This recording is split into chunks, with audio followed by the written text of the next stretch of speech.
ধন্যবাদ। স্বাগত জানাচ্ছি আরেকটি ভিডিওতে। আজকে আমি কথা বলব অনৈতিক চিন্তা দূর করার সহজ ৫ টি উপায়। আপনি নিজে এই উপায়গুলো প্র্যাকটিস করতে পারবেন। সুতরাং ১ম থেকে শেষ পর্যন্ত দেখবেন এবং প্রতিটা আ যে কৌশল আপনি নিজে এপ্লাই করবেন। অনেক সময় অনৈতিক চিন্তা বলতে এটাকে বোঝানো হয় যে আমাদের চিন্তাগুলো আমার ভিতরে থাকে না এবং যা কিছুই হয় সবকিছুই মনে হয় যে অনৈতিক। এটা সেটা হতে পারে এমন একটা বিষয় যেটাকে আমি অনৈতিক ভাবছি কিন্তু আসলে অনৈতিক নয়। সো অনেক ক্ষেত্রে এটা আমাদের ভিতরে অপরাধবোধ এবং আমার ভিতরে anxiety বা উত্তেজনা আ অনেক সময় মানসিক উত্তেজনা তৈরি করে। সো এখান থেকে বের হতে গেলে আপনি ১ম এই যেটি আপনাকে করতে হবে সেটি হলো আপনার চিন্তাগুলোকে অ্যাকসেপ্ট করা মানে মেনে নেয়া।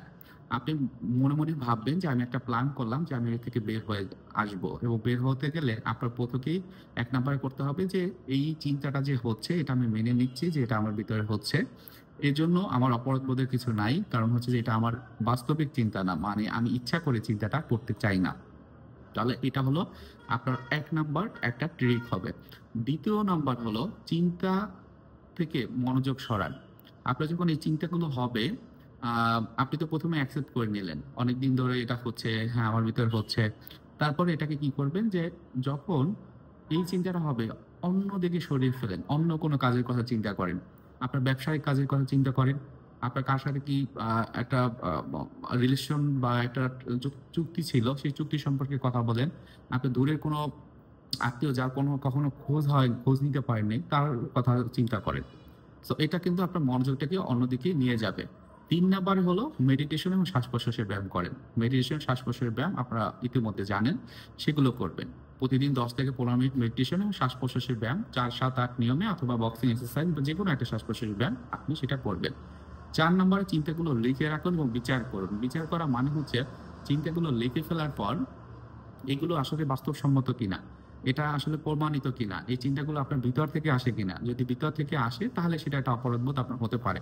কিন্তু অর্থাৎ ভিতর থেকে আসা মানে এটাই, আমি বলতে চাচ্ছি এটা, যে সেটা আপনার ইচ্ছার ভিত্তিতে আসছে কিনা। যদি না আসে তাহলে এটার জন্য আপনি দায়ী না।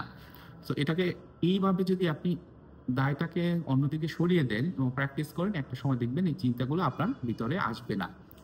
এই যে বিষয়গুলো বললাম এটা পারফেক্ট সলিউশন। আপনি আপনার নিজের মতো করে সেলফ হেল্প টেকনিক হিসেবে কাজ করবে। যদি কাজ না হয় পেশাদার সাহায্য, যেটা ৫ নাম্বার।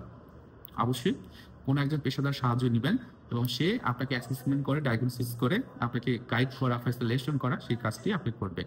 এবং আস্তে দেখবেন আপনি ভালো হয়ে যাবেন। সেক্ষেত্রে যে সাইকোলজিস্ট থাকবেন, কাউন্সেলিং অথরিটি লেখা সাইকোলজিস্ট, সেই community behaviour therapy, mindfulness based বিভিন্ন কোনো থেরাপিউটিক কোর্সেস আছে সেগুলো ব্যবহার করবেন। এছাড়া কাউন্সেলিং এর যে বা সাইকোথেরাপির যে টেকনিক গুলো খুবই স্বনির্ভর এবং বর্তমান সময়ে খুবই ইনফ্লুয়েন্সিয়াল, সবাই ব্যবহার করে বা টেকনিক গুলো ইউজ করে, সেগুলো আপনারা করতে পারবেন।